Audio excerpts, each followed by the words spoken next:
Yeah, so for whatever reason, I'll put it in quotes, lucky, in that I didn't face some of the like some of the normal consequences of Mhm. of alcohol and drug use. I didn't end up in the hospital, didn't get a DUI, didn't get arrested for anything. Although I could have been hundreds of times, it just didn't happen to me. Yeah.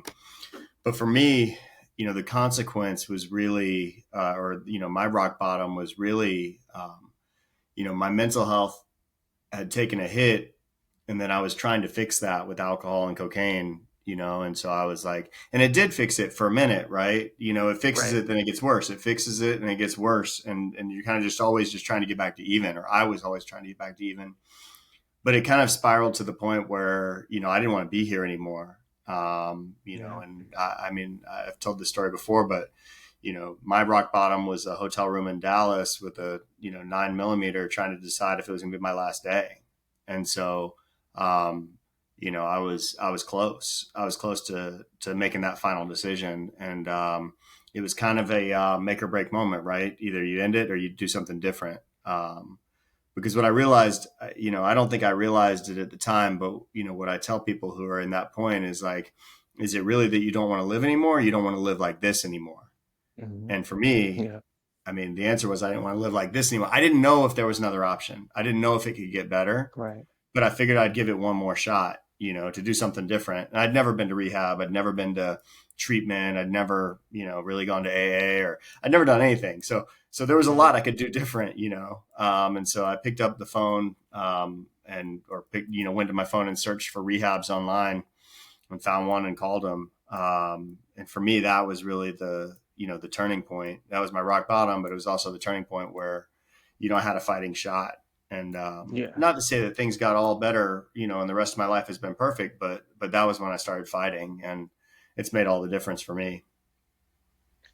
Brother, that's very powerful, and thank God that you are here and able to kind of share with us, just your struggle and how you overcome it. For myself personally, it's very relatable story for me. Myself, a rec veteran, came back, dealt with PTSD. My weapon of choice for addiction was gambling and sex and um, alcohol and drugs. So I definitely understand.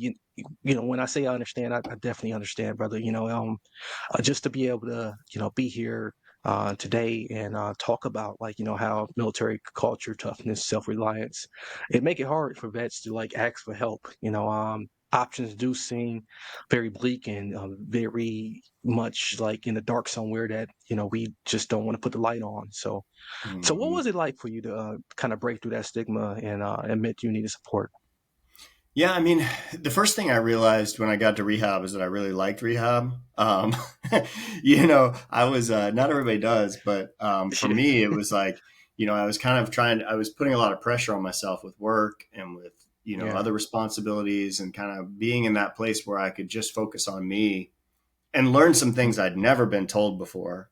Like, we Mhm. don't teach cognitive behavioral therapy in high school or college or grad school, Right. and Yeah. so we don't learn these things. And it's like this whole new world of like learning about self and learning how to deal with problems. And it's like, oh man, there's actually like ways to do this better than what Hmm. I've been doing. Hmm.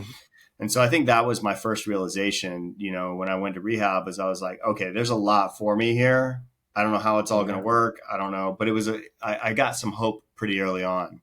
And then that hope built. And I relapsed after that. I had to go back for round two. Yeah. But that was a lot easier than the first time, for me to go back, because I knew that that help existed. I Hmm. knew that it could get better, even though I was still doing it wrong. I knew that it could get better. And so, to this day, now if I'm struggling, I'm like, oh, well, at least I know in the back of my head that like better exists. And so that was kind of the journey for me.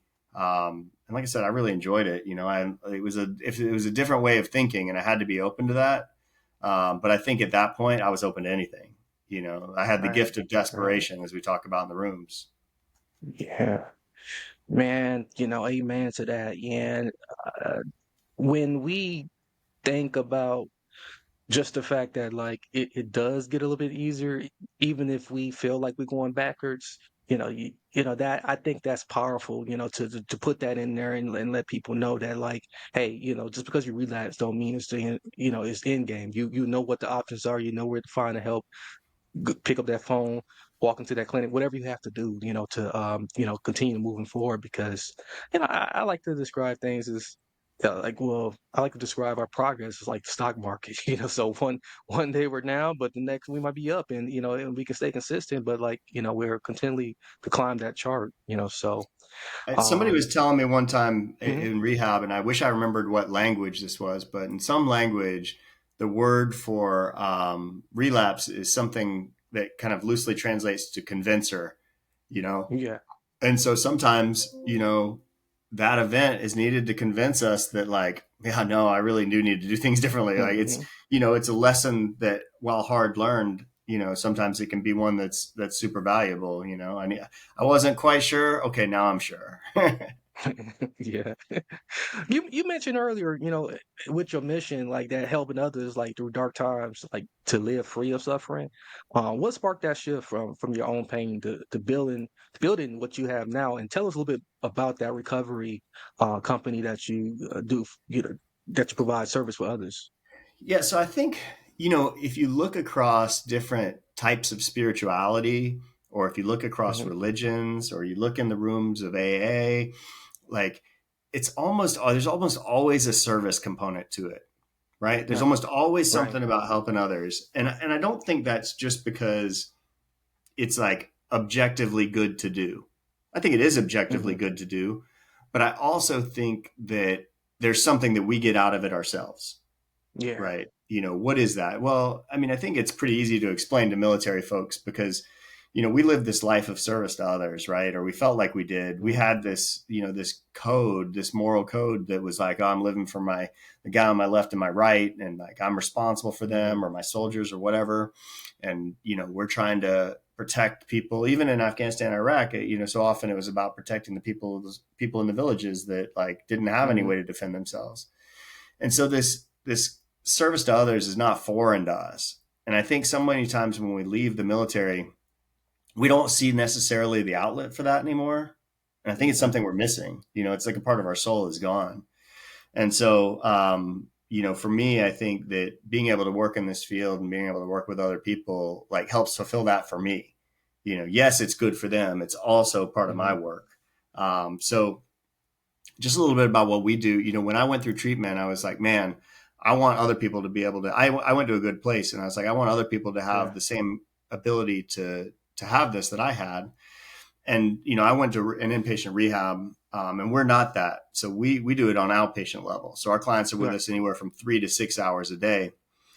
And as I thought about it, that was really the area where I got tripped up, a couple of times in Hmm. my recovery where, like I said, I'm a great student in rehab, man. I ace all the tests there, but I also can't, I'm also not driving by the liquor store. I'm not driving by the gas station. I'm not driving by my dealer's house. Like I'm Yeah. in a box and it's like, hey, I didn't use for 30 days. It's like, well, I didn't really have a choice. Right. And so what we do is we provide that treatment within a context where you do have the choice. So you get some of those real life at bats, and you've got to Yeah. leave our center and you got to drive home. And you might come in the next day and you might be like, man, I like pulled over into the gas station and I sat in the parking lot for 30 minutes trying to decide if I was going to buy, a 12 pack. Or you might Yeah. say, I screwed up. I went over to my ex's house and we drank and used or whatever. And you might say that. Well, either way, we're going to have a conversation about it and we're going to Right. figure out what we need to do differently. And so you're learning in real time, right? And you have these like Hmm. learning opportunities in the real world because no matter what you learn in rehab, it's kind of like, yes, it's great. We needed it. I needed it. And we've got to learn how to apply that in the real world. And sometimes, Yeah. it's kind of like if you, played a sport and all you ever did was practice and you never played a game, there's a little bit of a difference. You need some real life at bats. And so that's what we try to do Exactly. is, build a toolkit. I can talk more about that, but like build a toolkit of things to be successful in sobriety when we have the option. Every day we got the option.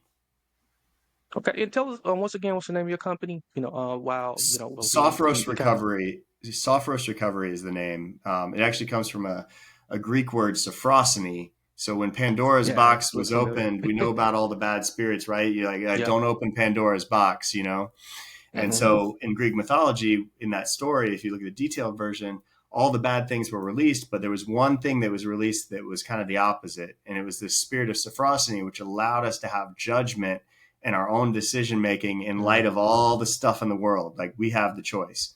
And so that spirit of Sophros is where we got the name. And so that's where Sophros came from. That's powerful, man. I love the backstory to that. How you came up with that name is very fitting, you know.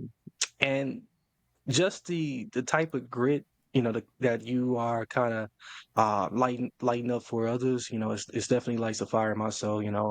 To transform your family. Nick's story show us that like even in darkness, chaos, there is a path to purpose. So let's dive deeper though into how you're making it happen for veterans stuck in addictions grip. So I want to talk about this crisis that we're unpacking today. Um, in Wisconsin alone, where my home state is, rehab costs are 104% of a veteran's average income. 49K versus 47K. That's a wall most cannot climb. From your work at Sophos, what's driving these insane costs, and why are veterans getting hit so hard?